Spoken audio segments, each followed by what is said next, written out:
Okay. Hi all, good morning. So last class में हम यहाँ पर देख रहे थे अबाउट अवर स्प्रिंग फ्रेमवर्क। तो जैसा कि मैंने एक्सप्लेन यहाँ पर किया है कि व्हाट इज़ अवर फ्रेमवर्क। तो framework is a semi developed code. यहाँ पर क्या होता है कि हमारे पास में काफ़ी सारा कोड है, वो पहले से डेवलप्ड रहता है। तो वो जो कोड हमारा डेवलप्ड रहेगा वो टॉप ऑफ द टेक्नोलॉजी रहेगा यहाँ पर। ये तो जावा का हम लोग फ्रेमवर्क यदि यहाँ पर क्रिएट कर रहे हैं तो हमारा जो टेक्नोलॉजी रहेगा वो जावा बेस्ड टेक्नोलॉजी जो रहेगा यहाँ पर J2SE टेक्नोलॉजी, J2EE टेक्नोलॉजी।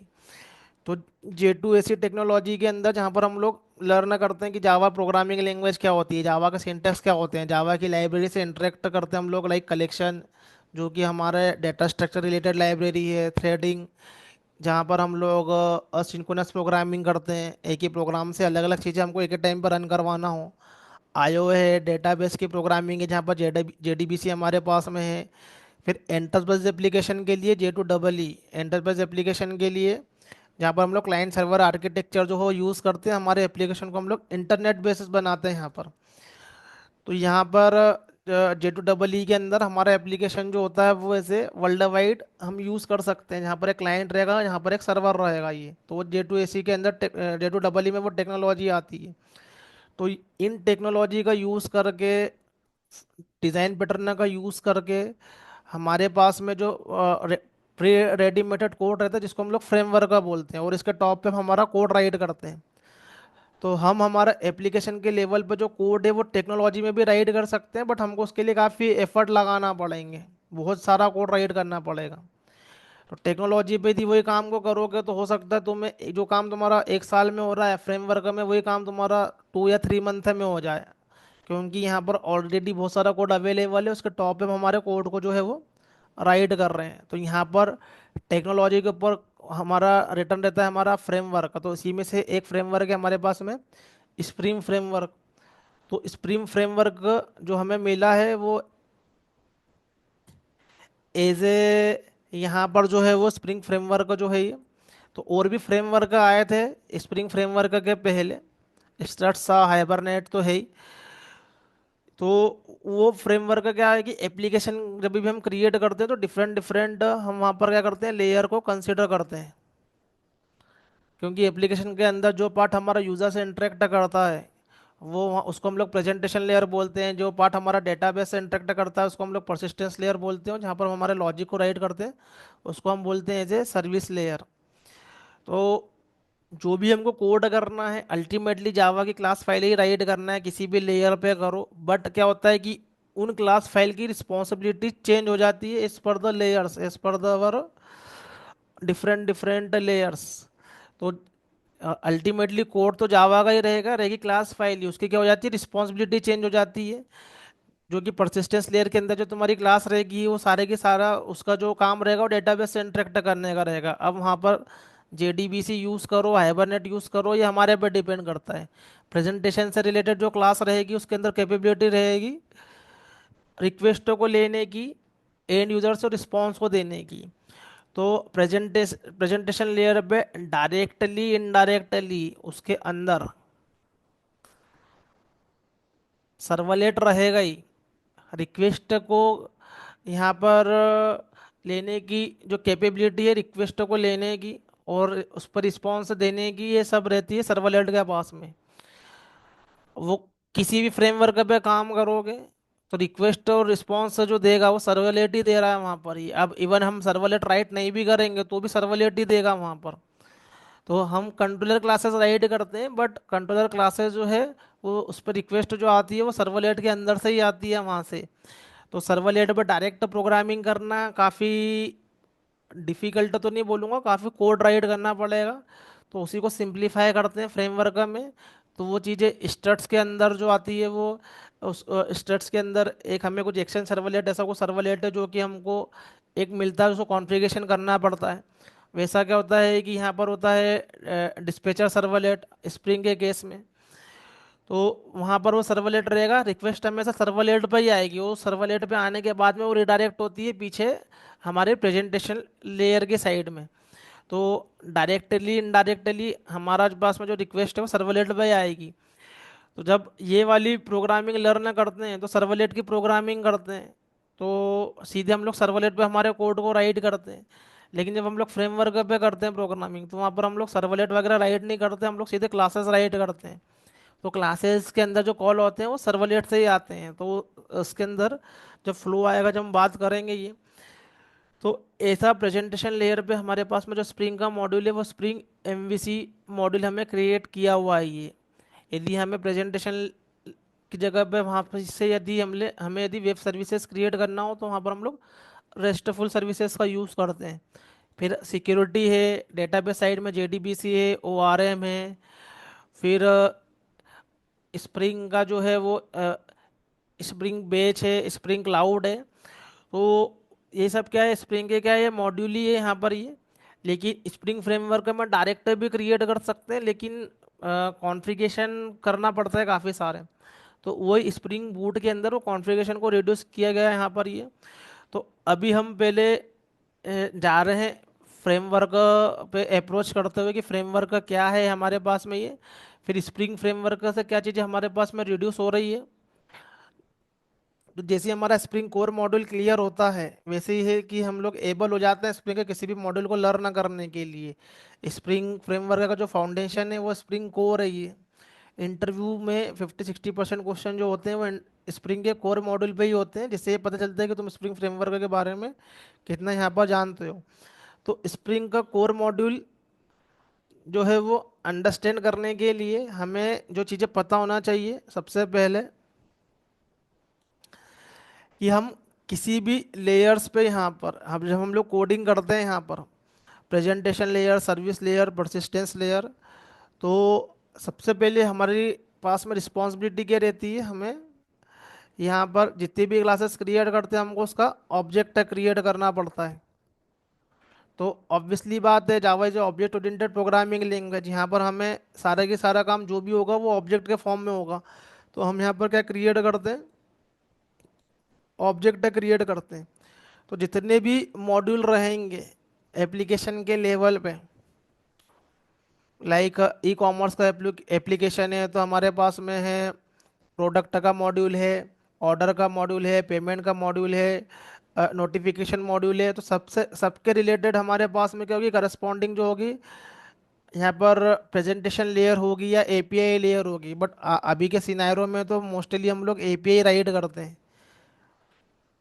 जो हमारे माइक्रो सर्विसेज आर्किटेक्चर फॉलो होते हैं वो सब हम लोग मोस्टली एपीआई कॉल करते हैं उसके अंदर। तो एपीआई क्रिएट करते हैं अभी के समय में ये। तो प्रेजेंटेशन लेयर बोले या एपीआई लेयर बोले, तो यहाँ पर क्या हो सकती है, बहुत सारी क्लासेस होती है इंडस्ट्री में। जब हम लोग रियल टाइम एप्लीकेशन पे काम करते हैं, जब हम लोग लर्न करते हैं तो कुछ स्पेसिफिक क्लास ही क्रिएट करते हैं। बट जब हम लोग एक्चुअल में एप्लीकेशन पे हम लोग काम करते हैं, तो फिर हमें जो है वो काफ़ी सारी क्लासेस राइट करना पड़ती है। तो वो 400-500 क्लासेस हो जाती है, 1000 क्लासेस हो जाती है, सारे लेयर्स के ऊपर हम लोग काम करते हैं। तो ये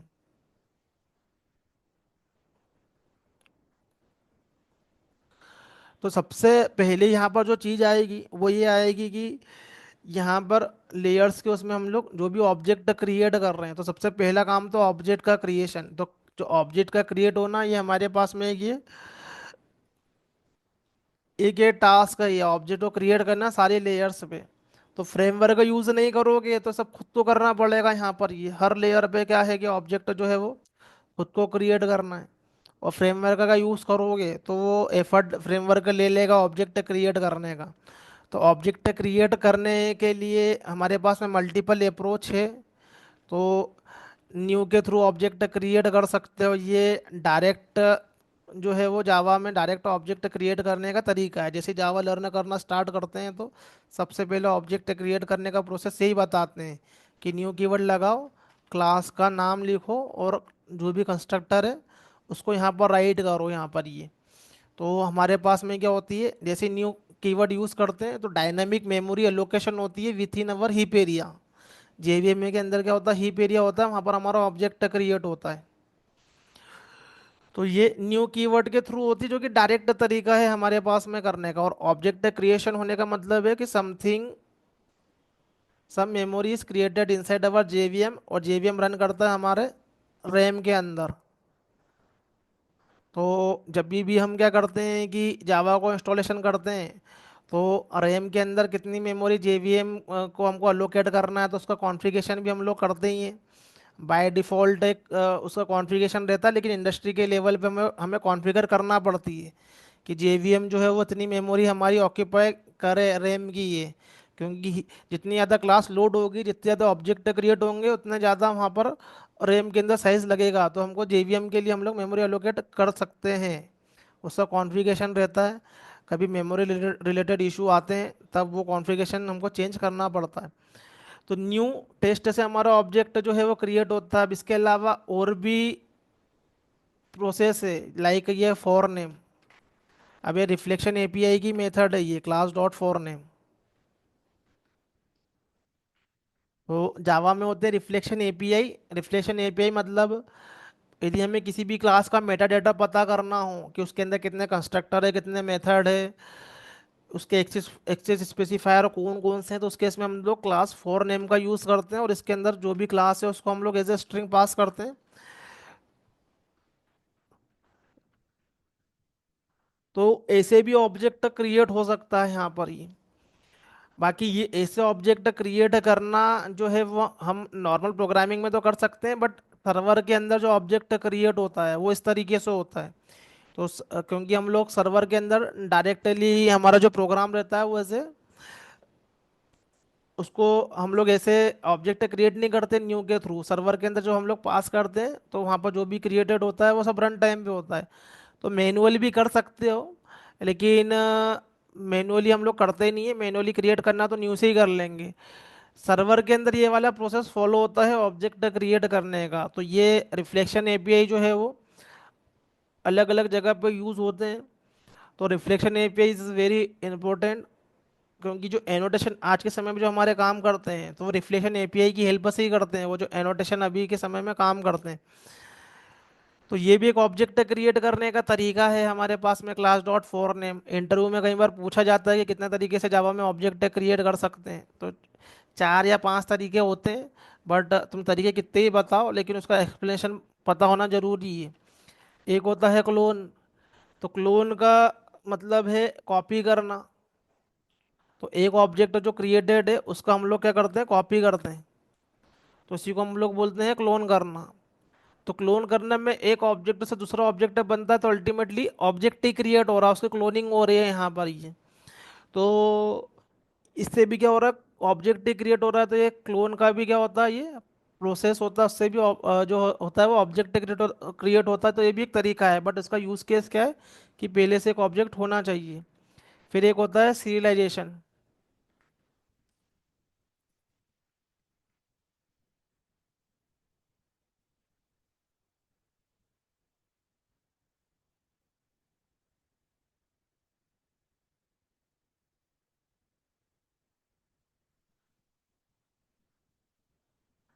तो सीरियलाइजेशन का प्रोसेस जब काम में आता है, जब हमारा इंफॉर्मेशन जो है वो जेवीएम के बाहर जाता है। ये लाइक अभी हमारा जो इंफॉर्मेशन क्रिएटेड है ऑब्जेक्ट का, वो विथ इन जेवीएम है। जब हम क्या चाहते हैं, उस डेटा को बाहर सेंड करना चाहते हैं ओवर द नेटवर्क, तो वो जेवीएम से वो इन्फॉर्मेशन को हम कहीं सेंड करना चाहते हैं उस डिटेल को, तो हमें जब हमारा डेटा नेटवर्क पे जाता है ऑब्जेक्ट का, तो ऑब्जेक्ट जब तक ऑब्जेक्ट है वो जब तक जेवीएम में है, जब तक हम उसको ऑब्जेक्ट मान रहे हैं हमारी टर्मिनोलॉजी में कि कुछ क्रिएटेड है हमारे हीप एरिया में विथ इन द रैम। लेकिन वो चीज़ को यदि हमको सेंड करना हो कहीं रिमोटली, तो उस केस में वो डेटा जो होता है हमको सीरियलाइजेशन करना पड़ता है, उसको हमें बाइनरी फॉर्मेट में करना कन्वर्ट करना पड़ता है, जो कि नेटवर्क के अंदर हम लोग जिस भी तरीके से डेटा को सेंड करते हैं, तो नेटवर्क का जो डेटा होता है वो सीरियलाइज फॉर्मेट में रहता है। वहाँ से ही नेटवर्क को उस टाइप का डेटा समझ में आता है, तो हमें वो प्रोसेस करना पड़ता है जो कि नेटवर्क अंडरस्टैंडेबल रहे। तो जब भी जीवीएम से बाहर डेटा को निकालोगे और उसको कहीं पर सेंड करोगे या कहीं पर कॉपी करोगे, कहीं पर कॉपी करने का मतलब है कि वो डेटा को उठा के हमने एक नोटपैड पे कॉपी किया, वो डेटा को उठा के हमने नेटवर्क पे कहीं और सेंड किया, उस डेटा को हमको हमने उठा के उसको सीडी पे राइट किया। तो वो ऐसे डेटा जो होते हैं जो ट्रेवर्स करते हैं उसको हम लोग सीरियलाइजेशन बोलते हैं। वो जो डेटा होता है वो बाइनरी, वो सीरियलाइजेशन प्रोसेस से बनता है। तो हम डेटा निकाल सकते हैं, सीरियलाइजेशन कर सकते हैं उसका, और जब उस डेटा को फिर से दूसरे जेवीएम में डालना हो हमको, वो नेटवर्क का डेटा रहेगा, वो हमको उसको दूसरे जेवीएम में डालना हो तो जेवीएम को वो सीरियलाइजेशन वाला डेटा समझ में नहीं आएगा, क्योंकि वो फॉर्मेट अलग है वो। तो वहाँ पर हमको डीसीरियलाइजेशन का प्रोसेस करना पड़ता है, और वहाँ से फिर वो जो जेवीएम है उसको अंडरस्टैंड, दूसरा जेवीएम उसको अंडरस्टैंड कर पाएगा, और वो वहाँ पर वो डेटा क्रिएट हो पाएगा in the form of object in other JVM. तो उस केस में हमें सीरियलाइजेशन और डिसीरियलाइजेशन करना पड़ता है।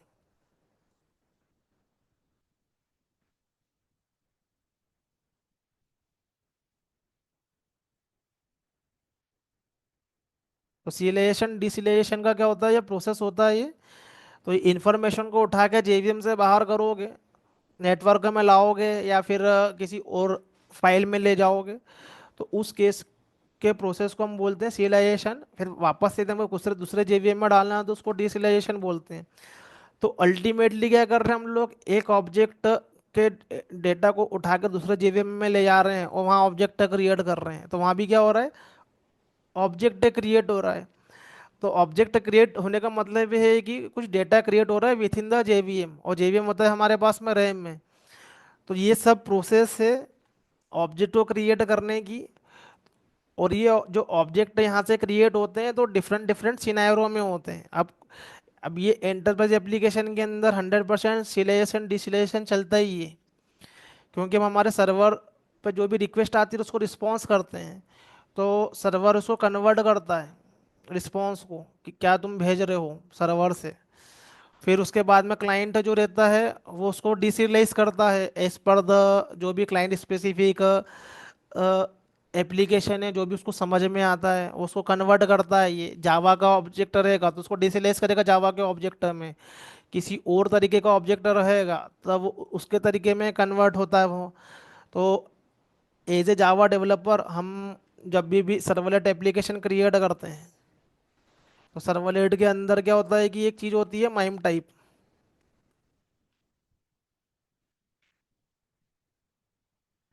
तो जो भी हम लोग सर्वर से डेटा भेज रहे हैं, तो जब हम लोग डेटा को क्या करते हैं उसका स्ट्रीम बनाते हैं, उसको उसको सीरियलाइजेशन प्रोसेस के अंदर हम लोग लाते हैं। तो हम लोग वहाँ पर माइम टाइप सेट करते हैं कि जो ये डेटा है वो किस टाइप का डेटा है, वो हम लोग क्या भेज रहे हैं सर्वर से, ताकि क्लाइंट उसको अंडरस्टैंड कर सके यहाँ पर ये। जैसे कि कोई भी डेटा हमारे पास में यदि ब्राउज़र पे आ रहा है, यदि हमने यहाँ पर ये एप्लीकेशन जो है ये फ्लिपकार्ट एप्लीकेशन हमने यहाँ पर क्या करा कि एक्सेस किया सर्वर से,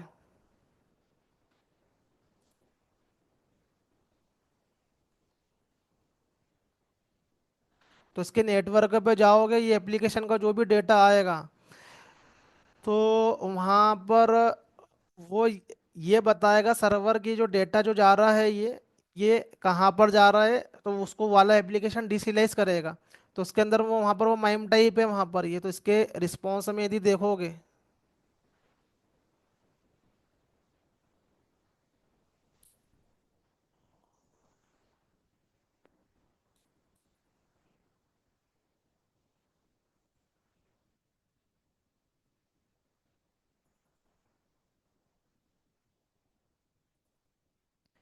तो यहाँ पर आता है कंटेंट का टाइप।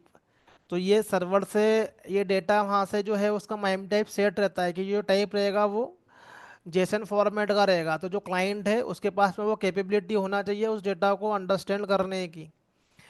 तो जो भी डेटा के कन्वर्जन होते हैं आपस में, सीरियलाइजेशन डिसलेशन डिसलेशन होते हैं यहाँ पर ये, तो उस प्रोसेस के अंदर हमें बताना पड़ता है कि ये डेटा जो है वो कौन कंज्यूम करने वाला है, तो उसके पास में वो कैपेबिलिटी होना चाहिए। तो ऐसा क्या है जावा के अंदर जो है वो डिसिलाइजेशन का प्रोसेस होता है जावा के अंदर। तो आईओ के एपीआई होते हैं, तो वो उसको जावा में वो कन्वर्ट कर देते हैं जावा के ऑब्जेक्ट में, जहाँ से भी वो डेटा जाए। तो ये मल्टीपल वे है ऑब्जेक्ट क्रिएट करने के हमारे पास में।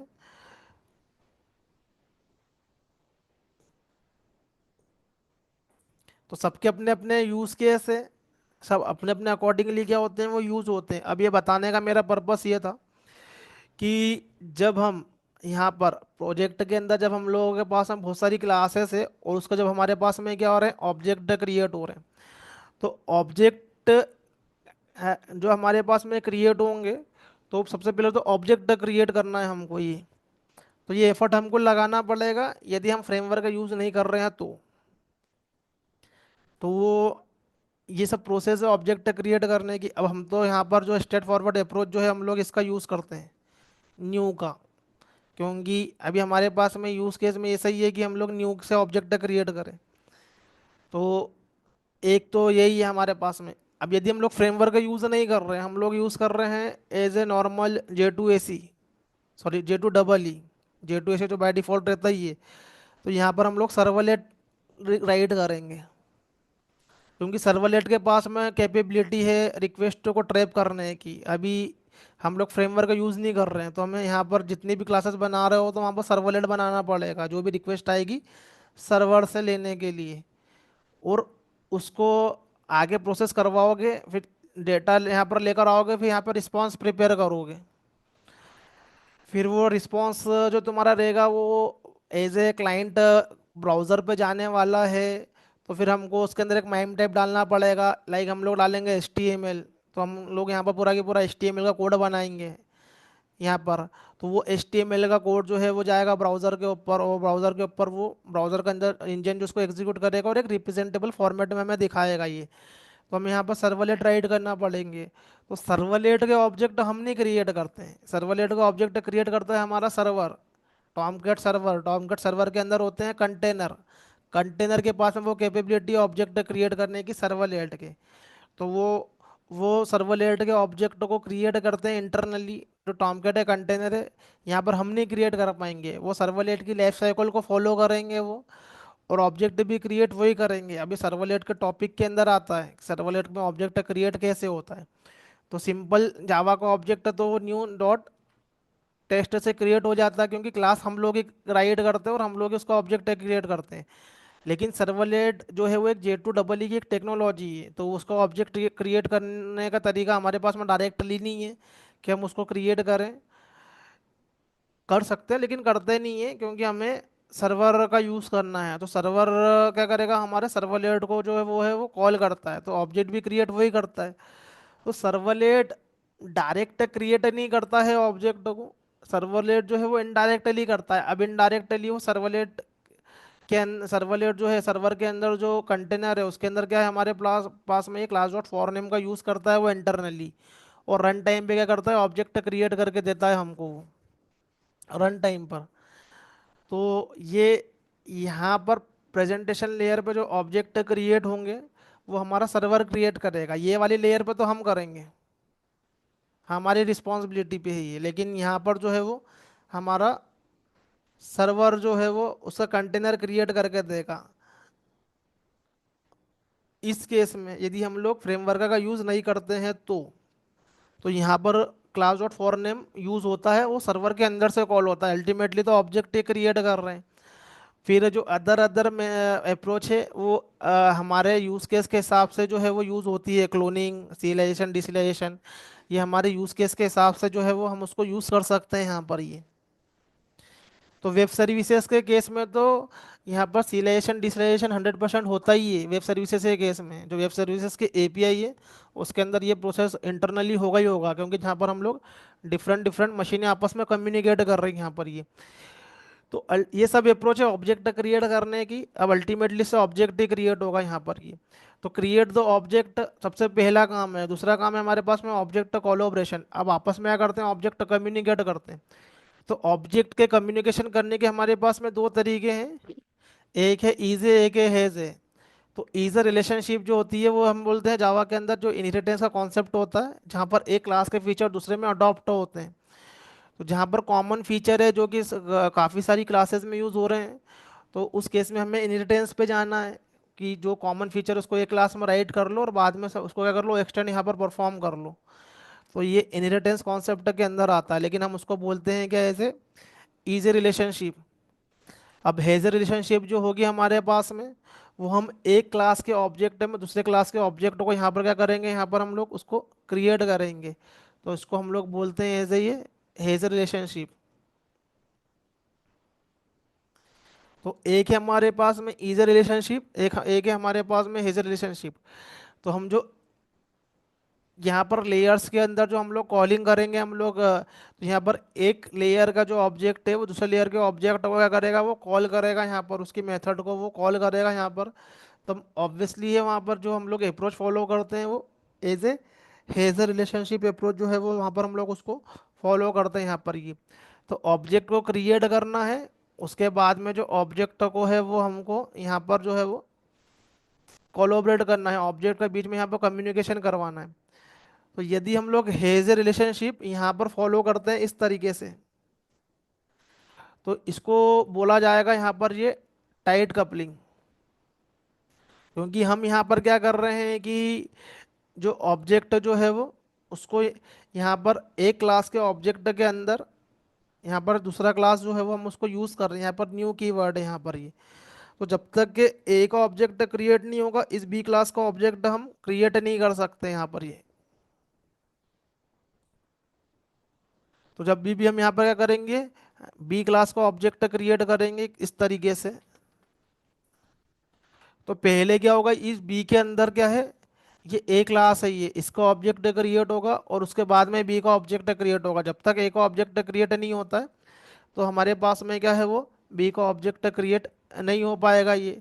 तो इसी को बोलते हैं हम लोग एज ए टाइट कपलिंग।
या तो यहाँ पर हम क्या है कि एक पर्टिकुलरली क्लास यहाँ पर क्रिएट करते हैं।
तो मेरे पास में क्या है कि एक पर्टिकुलरली यहाँ पर एक जो है ये कार एक क्लास है जिसको कि हम यहाँ पर क्रिएट कर रहे हैं। तो ये मेरे पास में क्या है कि एक क्लास ये है कार, एक मेरे पास में क्लास रहेगी। जस्ट ए मिनट, यहाँ पर फ़ॉन्ट साइज बढ़ा लें हम।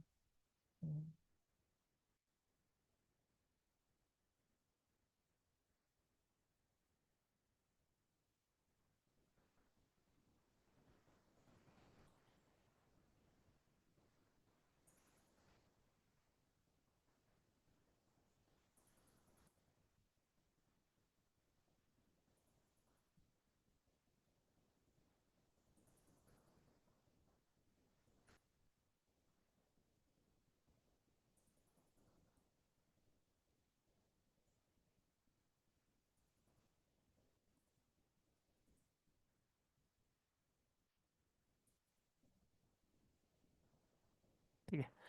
तो ये मेरे पास में क्या है, ये एक कार, एक मेरे पास में एक क्लास है। और ये दूसरी क्लास है मेरे पास में ये इंजन।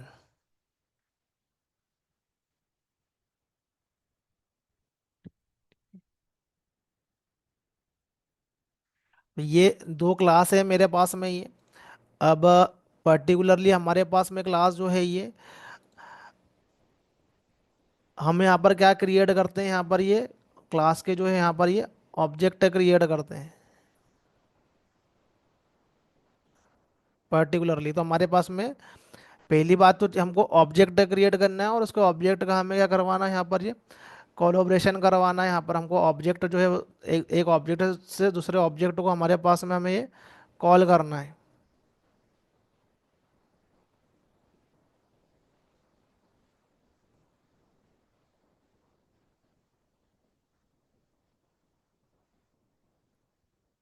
तो यहाँ पर अभी हम लोग एक टेस्ट क्लास क्रिएट कर लेते हैं ये जावा के अंदर। हमें हमारे कोड को एग्जीक्यूट करवाना है यहाँ पर। तो हम यहाँ पर क्या करते हैं कि ऐसे ये particularly public static void main से हमारा एग्जीक्यूशन होता है ये। तो जो कार के हमारे पास में क्लास जो है ये, इसका हमें यहाँ पर क्या करना है कि ऑब्जेक्ट क्रिएट करना है और उसको कोलैबोरेट करना है, आपस में कम्युनिकेशन करवाना है। तो हमारे पास में दो तरीके हैं। पहला तरीका हमारे पास में इज है और दूसरा हमारे पास में इज है। मैं यहाँ पर एक मेथड राइट कर रहा हूँ मैं ये, just for our understanding, public void drive.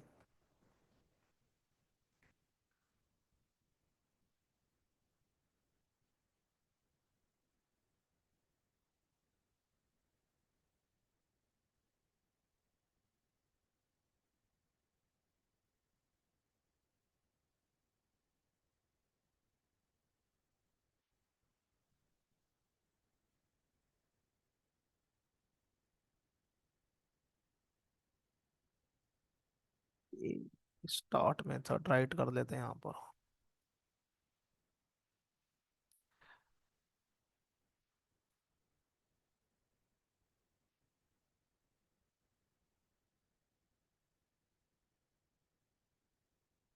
Petrol engine, इसको यहाँ पर हम लोग क्या करवाते हैं, रिटर्न करवाते हैं इधर।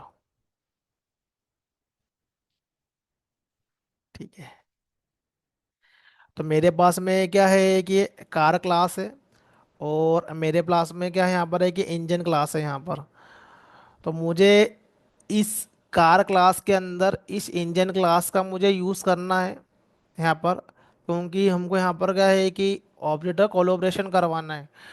तो जब भी हम लोग क्लासेस क्रिएट करते हैं और जब हम उसका कम्युनिकेशन करवाते हैं आपस में, इसे हैज़ रिलेशनशिप से ये, तो कई बार क्या होता है कि ये ऑब्जेक्ट दूसरे ऑब्जेक्ट का एग्जिस्टेंस जब तक नहीं हो सकता जब तक उसका पहला ऑब्जेक्ट क्रिएटेड नहीं रहा यहाँ पर ये। तो यहाँ पर बिना इंजन के तो हमारा जो है वो कार का ऑब्जेक्ट है वो एज ए वो वैलिड नहीं रहेगा। ऑब्जेक्ट क्रिएट कर सकते हैं बट एज ए एप्लीकेशन के हिसाब से क्या है कि बिना इंजन के कार जो है वो एग्जिस्ट नहीं कर सकती। तो यहाँ पर हमें टाइटली कपलिंग जो है वो करना पड़ेगी यहाँ पर। इसी को हम लोग आई थिंक कंपोजिशन बोलते हैं, जहाँ पर हम लोग स्ट्रॉन्ग रिलेशनशिप को मेंटेन करते हैं क्लास के बीच में ये। तो यहाँ पर जो कार जो है वो इंजन पे डिपेंडेंट है यहाँ पर ये। तो अब जब हम इसके बीच में क्या करते हैं कि रिलेशनशिप इंश्योर करते हैं, तो हमारे पास में दो तरीके हैं। एक है हमारे पास में कि हम यहाँ पर जो हमारा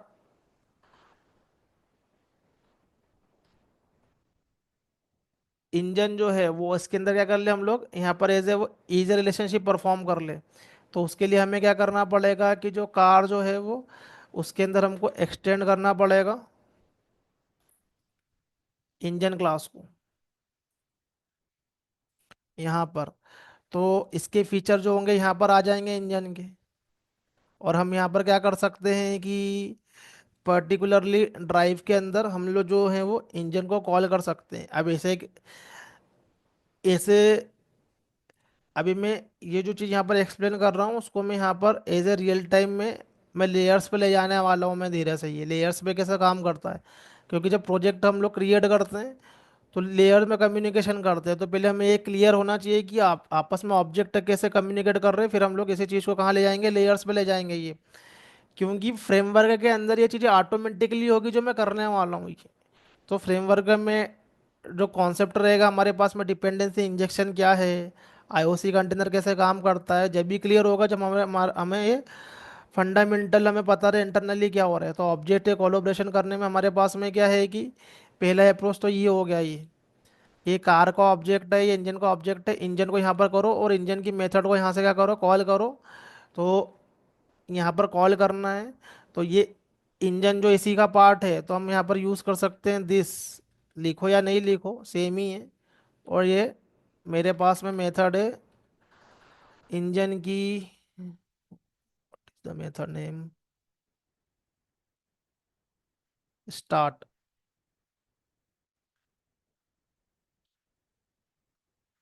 ये स्टार्ट मेथड मेरे पास में ये कॉल हो गई। तो मैं यहाँ पर क्या कर रहा हूँ कि एक ऑब्जेक्ट से मैं दूसरे ऑब्जेक्ट की मेथड को कॉल कर रहा हूँ। दिस भी नहीं भी राइट करेंगे तो भी चलेगा, कोर जावा का कॉन्सेप्ट है ये, बाय डिफॉल्ट हमारा कंपाइलर ऐड कर देता है सेम क्लास के अंदर ही हो। तो ये यहाँ पर क्या कर रहा है, वो इनहेरिटेंस परफॉर्म कर रहा है, हमने एक्सटेंड किया यहाँ पर। अब हम क्या करेंगे कि अल्टीमेटली हमें ऑब्जेक्ट क्रिएट करना है। ऑब्जेक्ट क्रिएट करेंगे हम लोग कौन सी क्लास का, हमारी है कार क्लास का, न्यू कार। कोड जावा के अंदर एक हमारा क्या अप्रोच है ऑब्जेक्ट क्रिएट करने का यहाँ पर ये। तो ये ऑब्जेक्ट तो क्रिएट इसी से हो जाएगा, ये तो रेफरेंस वेरिएबल है।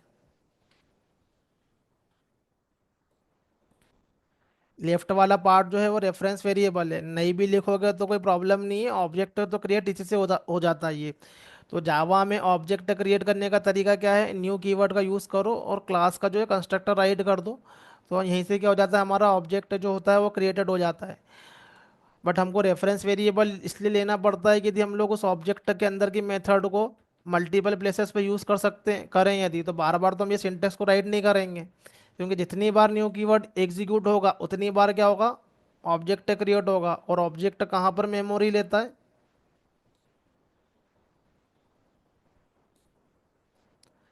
तो हमारे पास में क्या मेमोरी के अंदर एरिया है, हीप एरिया।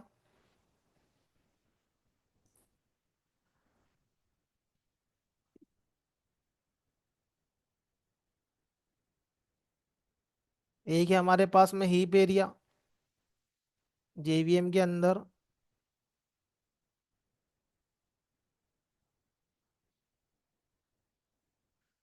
एक है हमारे पास में मेथड एरिया।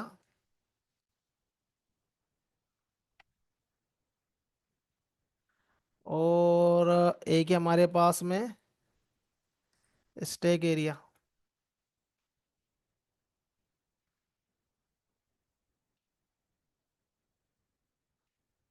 तो जो न्यू कीवर्ड का यूज यहाँ पर करोगे, ये कार का जो ऑब्जेक्ट है ये हीप एरिया में जाएगा जो कि न्यू से होगा। लेकिन इस ऑब्जेक्ट को इस रेफरेंस वेरिएबल ने यहाँ पर जो है वो यहाँ पर रिफर किया है, पहली बात। दूसरी बात ये है कि ये विथ इन मेथड आता है। तो मेथड के अंदर जो भी वेरिएबल यहाँ पर हम लोग डिफाइन करते हैं मेथड के अंदर जो भी वेरिएबल डिफाइन करते हैं उसको हम बोलते हैं लोकल वेरिएबल। और क्लास लेवल पे हम जो भी वेरिएबल डिफाइन करते हैं उसको हम लोग बोलते हैं as a class variable. Class variable या इंस्टांस वेरिएबल हम उसको बोलते हैं। तो जो भी चीज़ें हमारे क्लास के लेवल पे जो होती है वो कहाँ पर क्रिएटेड होती है, हमारे वो हीप एरिया में क्रिएट होती है। और जो भी हमारे लोकल लेवल पे होती है वो हमारे कहाँ पर होती है, वो स्टैक एरिया में होती है ये। तो हम न्यू करके क्लास का ऑब्जेक्ट क्रिएट कर रहे हैं, तो ये जो न्यू करके क्लास का ऑब्जेक्ट हमने जो क्रिएट किया है, तो जो भी कार क्लास का ऑब्जेक्ट के अंदर जो भी वेरिएबल रहेंगे, अभी तो कोई वेरिएबल है नहीं उसमें, वो सब हीप एरिया के अंदर जाएंगे। यहाँ पर ये डायनामिक मेमोरी लोकेशन होता है।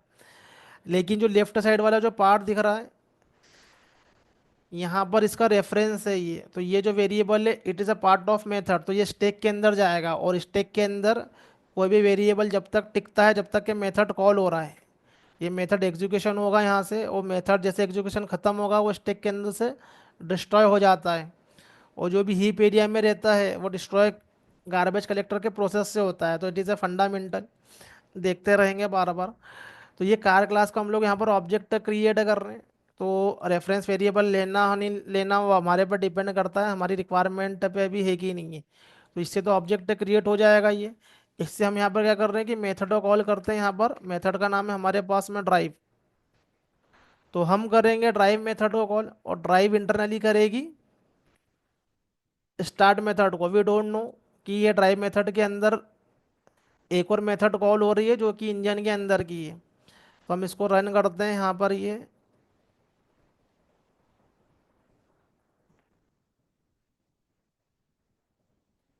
तो मेरे पास में क्या है कि यहाँ पर आउटपुट आएगा पेट्रोल इंजन। तो बेसिकली हम लोग ड्राइव मेथड को कॉल कर रहे हैं जो कि कार क्लास है, लेकिन इसके अंदर की जो मेथड है वो इंजन क्लास के अंदर की है यहाँ पर ये। तो हमारे पास में जो है ये ड्राइव मेथड कॉल होगी है, और उसके अंदर से स्टार्ट मेथड कॉल होगी है। तो एक तरीका तो ये है इनहेरिटेंस यहाँ पर करने का। एक तरीका ये है हमारे पास में। अब यहाँ पर क्या होता है कि जब भी कुछ भी चेंजेस हमारे पास में इंजन में होंगे, तो हमें कार को क्या करना पड़ेगा, मॉडिफाई करना पड़ेगा यहाँ पर। अब यहाँ पर क्या हो गया है कि ये नेम चेंज हो गया यहाँ पर ये मेथड का, तो यहाँ पर मॉडिफाई करो, कुछ पैरामीटर ऐड हो गए। तो अभी तो ये सिंपल सा एग्जांपल है तो स्ट्रेट फॉरवर्डली चेंज कर पा रहे हैं, बट ऐसा क्या होता है एप्लीकेशन के लेवल पे, बहुत सारी क्लासेस बहुत सारी मेथड रहती है, जिसमें कि हम लोग थर्ड पार्टी एपीआई यूज़ करते हैं। एक ही क्लास के अंदर हम लोग मल्टीपल चीज़ों को कॉल करते हैं। आगे बताऊंगा मैं रियल टाइम सिनेरियो क्या क्या होते हैं, बहुत कॉम्प्लेक्स सिनेरियो होते हैं, धीरे धीरे जाते हैं वहाँ पर। तो एक तरीका तो हमारे पास में ये है कि हम कार के अंदर जो है वो इंजन को इस तरीके से कॉल कर सकते हैं। इसको हम लोग बोलते हैं एज ए हेजर रिलेशनशिप, ये sorry as a is relationship with the help of inheritance. अब दूसरा तरीका हमारे पास में ये है कि हम इनहेरिटेंस को परफॉर्म नहीं करें, हम लोग यहाँ पर बनाए इंजन का ऑब्जेक्ट।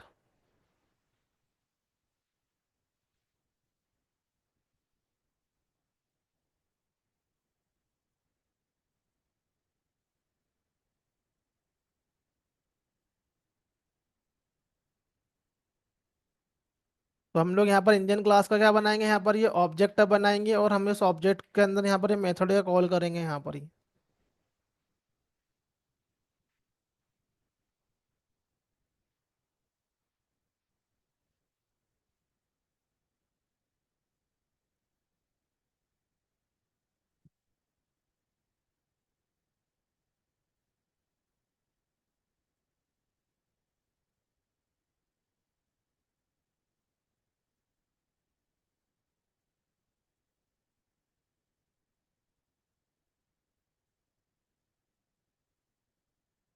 तो इस केस में भी क्या होगा कि हम यहाँ पर प्रोग्राम को क्या करते हैं, एग्जीक्यूट करते हैं यहाँ पर हम इस केस में भी। तो भी हमारा क्या होगा, यहाँ पर कोड जो है वो कॉल होगा ही। अब इसको हम लोग बोलते हैं एज ए हेजर रिलेशनशिप, कि हमने एक क्लास का जो ऑब्जेक्ट बनाया और उसमें क्या करा, दूसरे को हमने क्या करा यहाँ से कॉल किया।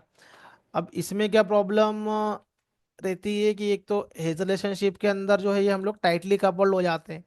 जब तक कि हमारा इंजन का ऑब्जेक्ट क्रिएट नहीं होगा, इस कार क्लास का ऑब्जेक्ट क्रिएट नहीं हो सकता। तो यहाँ पर क्या है कि एक कंस्ट्रक्टर क्रिएट करो यहाँ पर, public car.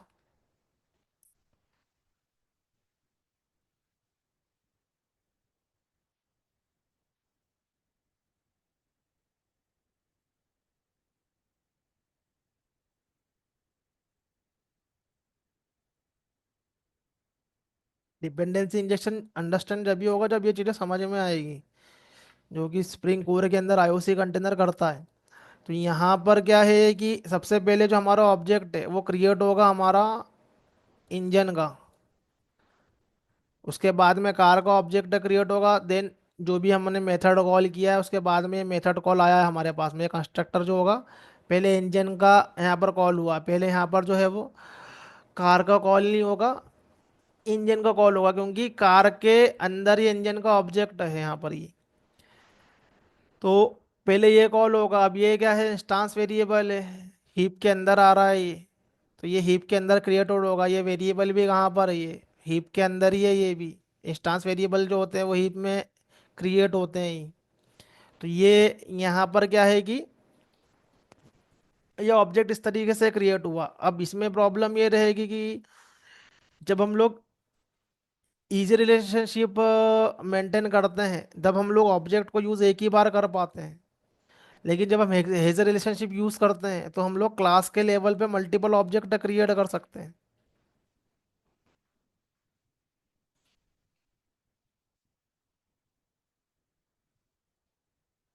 Engine one, engine two, engine three, engine four, multiple type engine के ऑब्जेक्ट क्रिएट कर सकते हैं यहाँ पर ही। तो इसमें यहाँ पर क्या है कि हेजर रिलेशनशिप के केस में हम लोग मल्टीपल ऑब्जेक्ट क्रिएट कर सकते हैं यहाँ पर ही। तो जब हम लोग ऑब्जेक्ट का कोलैबोरेट करवा रहे हैं आपस में, और हमें क्या करना है कि रिस्ट्रिक्ट करना हो क्लास को। इंटरव्यू के अंदर एक क्वेश्चन पूछा जाता है जिसको कि हम लोग बोलते हैं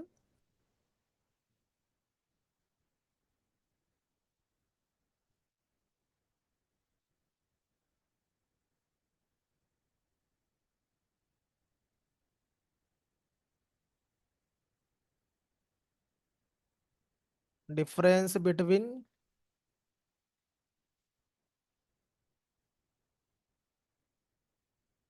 फाइनल एंड एब्स्ट्रैक्ट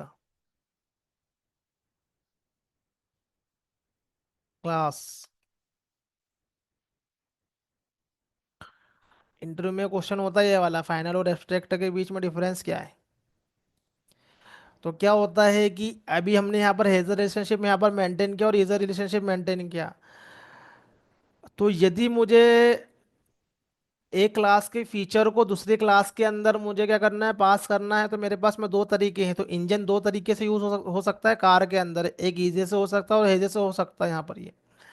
तो यदि मुझे यूजर को फोर्स करना पड़े, नॉट ओनली यूजर, डेवलपर जो हम लोग कोड राइट करते हैं, मुझे डेवलपर को फोर्स करना है कि भाई तुम मेरे ऑब्जेक्ट को यहाँ पर यूज तो कर, लेकिन तेरे पास में एक ही तरीका है कि तू यूज़ कर सकता है, तो सिर्फ उसमें इज रिलेशनशिप से कर सकता है। मल्टीपल ऑब्जेक्ट मेरे क्रिएट नहीं कर सकता यहाँ पर ये। तो उस केस में क्या करेगा वो, इस क्लास को बना देगा वो एब्स्ट्रैक्ट। तो ये एब्स्ट्रैक्ट कीवर्ड जो होता है ये जावा में, उसका पर्पस ही यही है कि एब्स्ट्रैक्ट कीवर्ड क्या करता है, एज ए यूज़र को या डेवलपर को फोर्स करता है, यदि भाई इसको हमारे क्लास के ऑब्जेक्ट का यदि यूज़ करना है, यदि मैं उसको मेरे फीचर का यूज़ करना है, तो तुम्हारे पास में सिर्फ एक ही तरीका है कि तुम उसको एक्सटेंड करो ओनली। तुम हेजे रिलेशनशिप मेंटेन नहीं कर सकते, तुम ऑब्जेक्ट क्रिएट नहीं कर सकते ये। क्योंकि ऑब्जेक्ट क्रिएट करोगे तो मल्टीपल ऑब्जेक्ट क्रिएट कर पाओगे। यहाँ पर मुझे ये चीज़ को रिस्ट्रिक्ट करना है, मुझे कि कोई भी यूज़र है मल्टीपल ऑब्जेक्ट क्रिएट नहीं कर सकता। उसके पास में सिर्फ एक ही तरीका रहेगा कि उसको वो इसी तरीके से कर सके। वो तो उस केस में हम लोग लगाते हैं abstract keyword in front of class. तो हमें बहुत सारी क्लासेस ऐसी होती है हमारे एप्लीकेशन के लेवल पे जब हम क्रिएट करते हैं, तब हमें सोचना भी पड़ता है कि कब हमें इनहेरिटेंस परफॉर्म करना है, कब हमें एज रिलेशनशिप परफॉर्म करना है। तो मैंने जैसे कि पहले बताया कि हम लोग विथ इन लेयर हम लोग इज रिलेशनशिप परफॉर्म करते हैं जब हम लोग लेयर के अंदर ही रहते हैं। जब हम लोग लेयर के बाहर निकलते हैं तो हमें हेजे से करना है उनके बीच में। ये जब हम लोग एप्लीकेशन के ऊपर काम करते हैं ये, तो यहाँ पर एक क्वेश्चन जो होता है वो ये वाला होता है कि एब्स्ट्रैक्ट और फाइनल के बीच में डिफरेंस क्या है। तो एब्स्ट्रैक्ट जो होता है वो डेवलपर को या यूज़र को क्या करता है, फोर्स करता है यहाँ पर कि भाई यदि इसको इस क्लास को यदि यूज़ करना है तो एक ही तरीका है कि उसको एक्सटेंड करे, उसमें हेज रिलेशनशिप परफॉर्म नहीं कर सके ये। इसका एग्जाम्पल होता है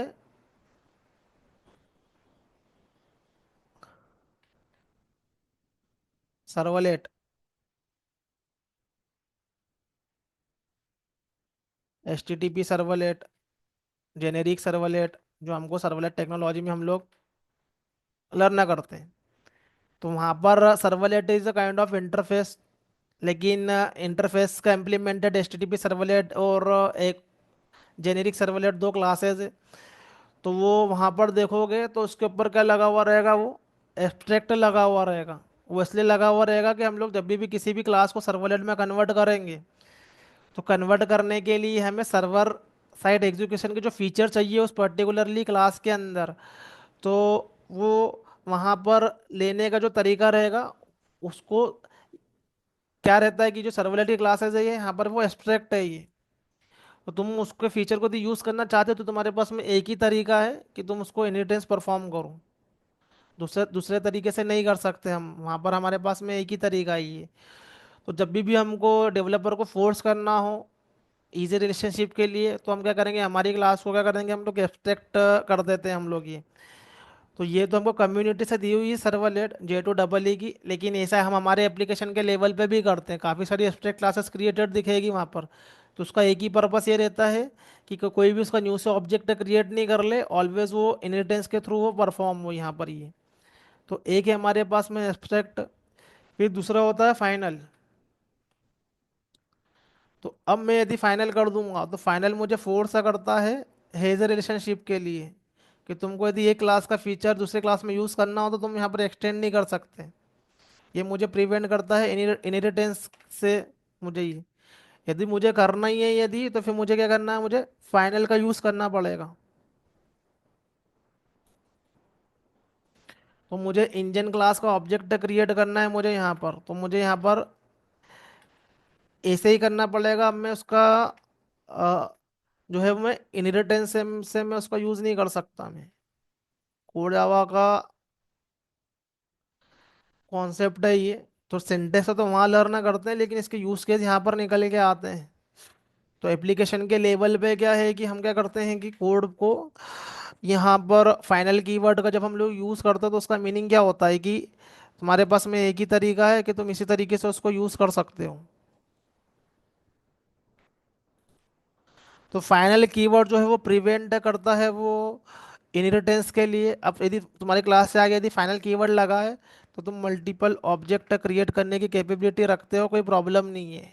तो ये क्लास के क्या होते हैं, मल्टीपल ऑब्जेक्ट क्रिएट हो सकते हैं, कोई प्रॉब्लम नहीं है उसमें। और फाइनल तुमको एक्सटेंड करना देगा नहीं। तो नॉर्मल क्लास है तो कुछ भी कर सकते हो, लेकिन उस पर कुछ रिस्ट्रिक्शन लगाना हो, ये इसको हम लोग क्या बोलते हैं, कोर जावा के अंदर हम लोग जो कीवर्ड्स की लिस्ट होती है तो ये हमारे पास में क्या होंगे, ये मॉडिफायर होंगे ये। तो ये मॉडिफायर का मतलब ये है कि जब भी हम ऐसे कीवर्ड किसी क्लास के आगे या मेथड के आगे लगा देते हैं तो उससे क्या होता है, कुछ ना कुछ बिहेवियर में मॉडिफाई हो जाता है। तो इसलिए हम उसको क्या बोलते हैं, मॉडिफायर बोलते हैं इसमें। तो यदि फाइनल लगा दोगे तो एक्सटेंड परफॉर्म, वहाँ पर इनहेरिटेंस परफॉर्म नहीं कर पाओगे, तुम हेजे के लिए बाउंडेड हो जाओगे। और यदि एब्स्ट्रैक्ट लगा दोगे तो वहाँ पर ये इनहेरिटेंस के लिए बाउंडेड हो जाओगे यहाँ पर। ये अब फाइनल क्लास का जो एग्जांपल होता है वो होता है हमारा स्ट्रिंग क्लास।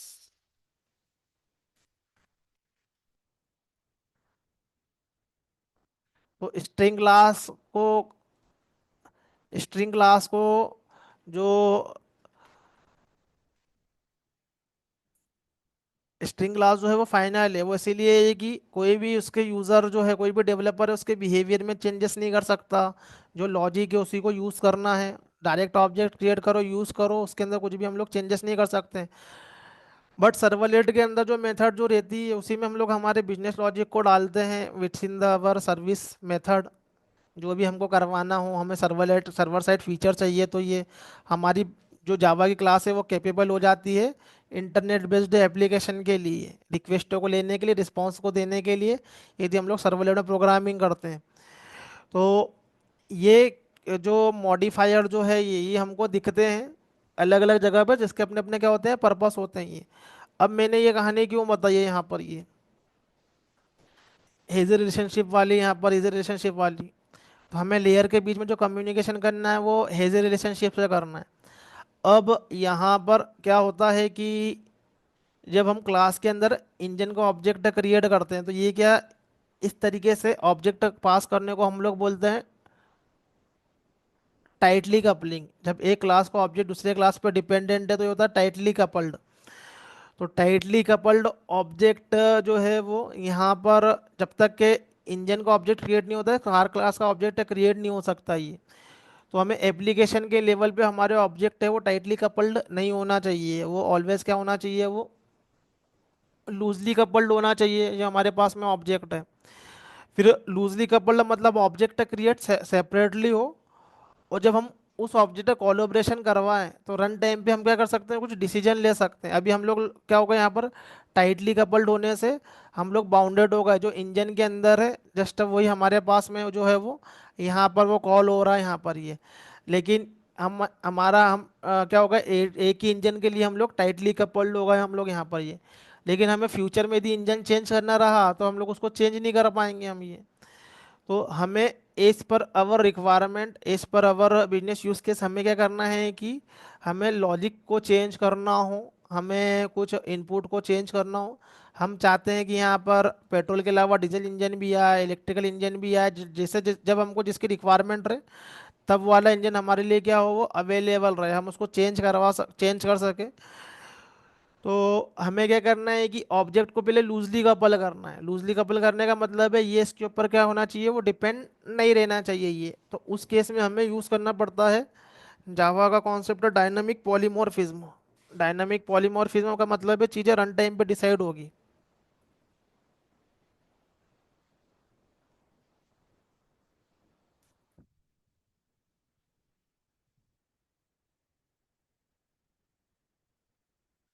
तो डायनामिक पॉलीमॉर्फिज्म का मतलब होता है चीज़ें क्या होती है, रन टाइम पे डिसाइडेड होती है। तो यहाँ पर डायनामिक पॉलीमॉर्फिज्म को अचीव करने के लिए हम यूज़ करते हैं इंटरफेस का। तो क्लास से भी कर सकते हैं, एब्स्ट्रैक्ट क्लास से, लेकिन हम लोग इंटरफेस का यूज़ करते हैं मोस्टली। तो यहाँ पर हमें क्या करना है कि जो इंजन की जो क्लास है यहाँ पर, ये हमको इस तरीके से क्रिएट नहीं करना है यहाँ पर।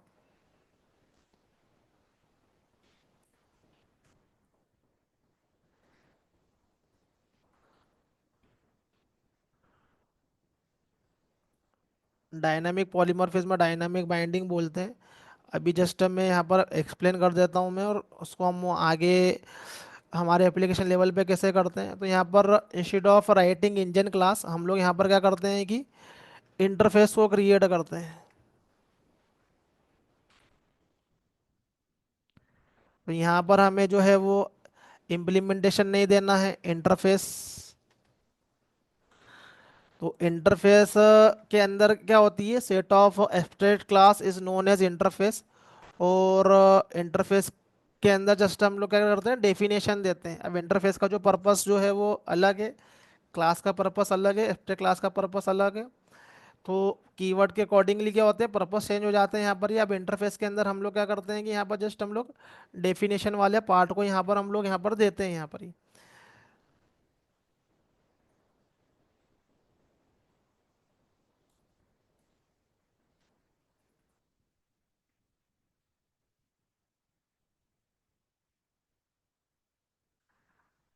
तो यहाँ इंजन के अंदर हम लोग डेफिनेशन को हम लोग यहाँ पर देंगे, यहाँ पर ये। तो जो इंटरफेस है उसके अंदर हम लोग स्पेसिफिकेशन को प्रोवाइड करते हैं। इंटरफेस का जो पर्पस होता है वह स्पेसिफिकेशन का हम लोग क्या करते हैं, यहाँ पर डिफाइन करते हैं ये। तो इंटरफेस जो है वो स्पेसिफिकेशन देता है, और उस स्पेसिफिकेशन का हम लोग इम्प्लीमेंटेशन करते हैं यहाँ पर ये। तो मैं यहाँ पर एक इम्प्लीमेंट करता हूँ, एक पेट्रोल इंजन इम्प्लीमेंट यहाँ पर हम लोग करेंगे। यहाँ पर हमारा ये इंजन का इंटरफेस है। तो पहले तो हम लोग स्पेसिफाई करते हैं। स्पेसिफाई करने का मतलब जो भी हमारे पास में रूल्स एंड रेगुलेशन है ये। तो फॉर एग्जांपल के लिए हमारी इंडियन गवर्नमेंट जो है हमें रूल्स एंड रेगुलेशन देती है कि हम रोड के लेफ्ट साइड में चलेंगे। तो इंडियन कंपनी के हिसाब से जितनी भी कार की डिजाइनिंग होती है वो इंडियन रोड के हिसाब से दी होगी, तो हमें लेफ्ट साइड में चलना है। तो जो कार बिल्ड होगी उसके जो स्टेयरिंग रहेंगे वो राइट साइड में रहेंगे। तो किसी ने स्पेसिफाई किया है रूल्स एंड रेगुलेशन, और किसी ने इसको इम्प्लीमेंट किया है।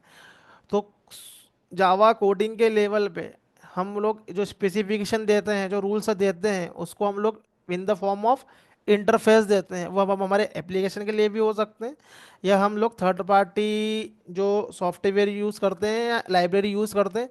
फॉर एग्जाम्पल के लिए जेडीबीसी की लाइब्रेरी जो है ये, ड्राइवर के बाद लोड ड्राइवर के बाद में हम लोग जो कनेक्शन का ऑब्जेक्ट ले रहे हैं, प्रीपेड स्टेटमेंट क्रिएट कर रहे हैं, वो सब इंटरफेस है। उसके इम्प्लीमेंटेशन डिफरेंट डिफरेंट वेंडर ने दिए हुए हैं।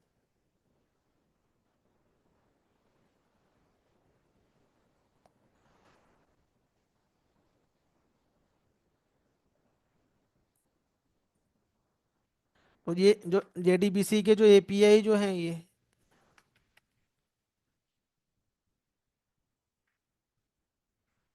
वो सारे के सारे क्या है, उसमें मोस्टली 95% इंटरफेस ही देखने को मिलेंगे। उसके इम्प्लीमेंटेशन दिए हुए हैं। तुम जिस भी कंपनी का डेटाबेस यूज़ कर रहे हो उसका इम्प्लीमेंटेशन क्लास हमको डालना पड़ता है। जेडीबी ओरेकल यदि यूज़ कर रहे हो तो फिर वो ओडीबीसी ड्राइवर जो है वो जेडीबीसी का जो ड्राइवर जो है वो उसका हमको जार फाइल डालना पड़ता है। माई एसक्यूएल यूज़ कर रहे हो तो उसका हमें जार फाइल डालना पड़ता है। पोस्टग्रेस यूज़ कर रहे हैं हम लोग तो उसका जार फाइल हमें यहाँ पर डालना पड़ता है हमारे पास में ये। तो इम्प्लीमेंटेशन जो है वो हमें कौन प्रोवाइड करके देगा, वो डेटाबेस वेंडर प्रोवाइड करके देंगे। जो स्पेसिफिकेशन वाला जो पार्ट है यहाँ पर ये, कि मेथड के नेम यहाँ पर क्या रखना है, मेथड के नेम सारे के सारे इम्प्लीमेंटेशन जिसने भी इसको इम्प्लीमेंट किया है सबके पास में मेथड के नेम सेम ही मिलेंगे। गेट कनेक्शन, यहाँ पर भी गेट कनेक्शन से कनेक्शन होगा, यहाँ भी गेट कनेक्शन से कनेक्शन होगा। यहाँ पर ये, यहाँ पर भी गेट कनेक्शन से हमारा कनेक्शन क्रिएट होगा। यहाँ पर भी वो जो स्टेटमेंट, प्रीपेड स्टेटमेंट जो है यहाँ पर भी सेम रहेगा, यहाँ भी सेम रहेगा, यहाँ पर भी सेम रहेगा।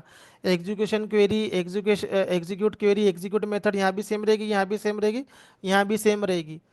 लेकिन उनके जो नाम स्पेसिफाई करके रखे हुए हैं वो हमारे पास में ये पर्टिकुलरली ये एपीआई ने करके यहाँ पर रखे हुए, जिसने जेडीबीसी बनाया। पहले वो था हमारे पास में सन माइक्रो सिस्टम के पास में, अब वो ओरेगल के पास में ही। तो ये कोई स्पेसिफाई करता है, कोई उसको इम्प्लीमेंट करता है। तो ये सब उसको इम्प्लीमेंट कर रही है।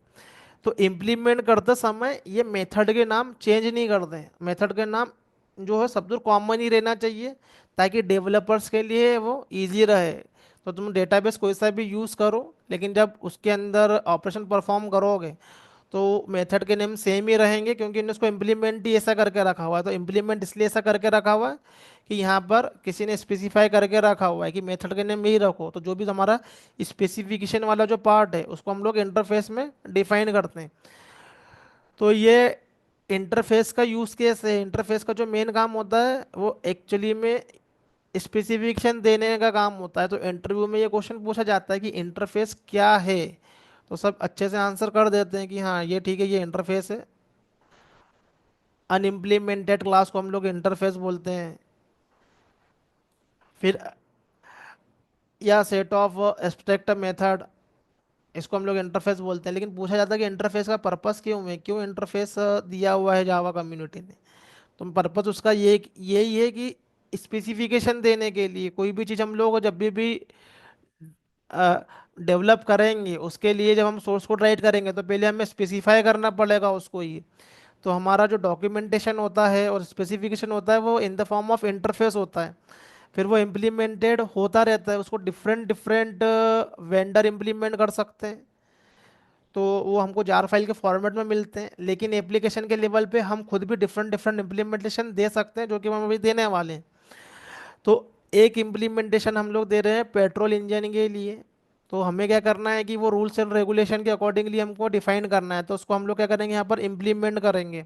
तो रूल्स एंड रेगुलेशन ये बोलते हैं कि तुमको स्टार्ट मेथड यहाँ पर कुछ भी करो, लेकिन तुम्हारी मेथड का नाम रहेगा वो यहाँ पर जो रहेगा वो स्टार्ट ही रहेगा ये।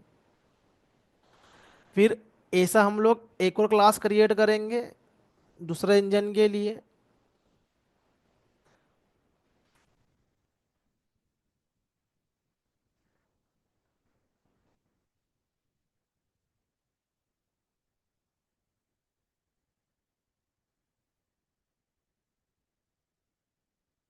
ये हमारा रहेगा ये डीजल इंजन, लेकिन डीजल इंजन में भी हमें रूल्स एंड रेगुलेशन किसके चाहिए, इंजन के चाहिए। हम मेथड के नाम को यहाँ पर चेंज नहीं कर सकते ये। तो स्पेसिफिकेशन देंगे हम लोग with the help of engine, लेकिन हम लोग क्या कर सकते हैं यहाँ पर पेट्रोल इंजन या डीजल इंजन या जो भी इंजन हम लोग यूज़ कर रहे हैं, हम लोग फ्यूचर में मान लो कि इलेक्ट्रिक इंजन आ गया।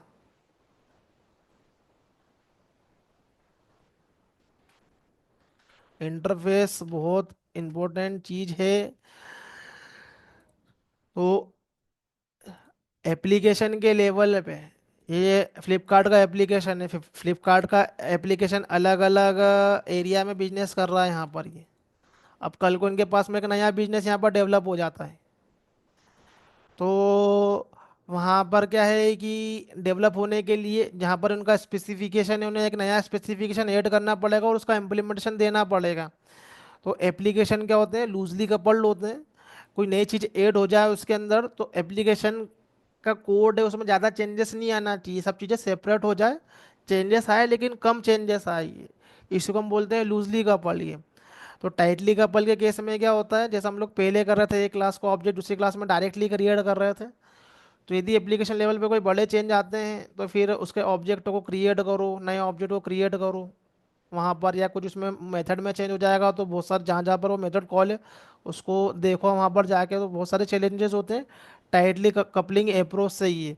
तो हम क्या करते हैं एप्लीकेशन को लूजली कपल्ड करते हैं ये। तो ये इलेक्ट्रिक इंजन है हमारे पास में ये, उसके अंदर भी इंजन को हम लोग इम्प्लीमेंट करते हैं।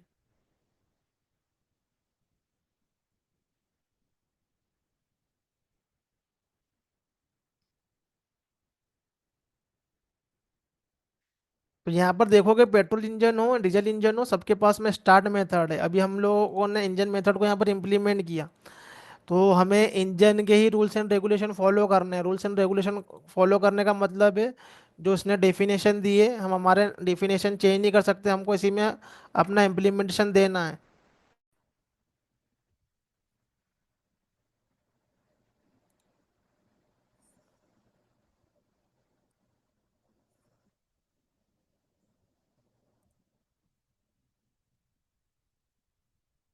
या इज इट ऑडिबल नाउ?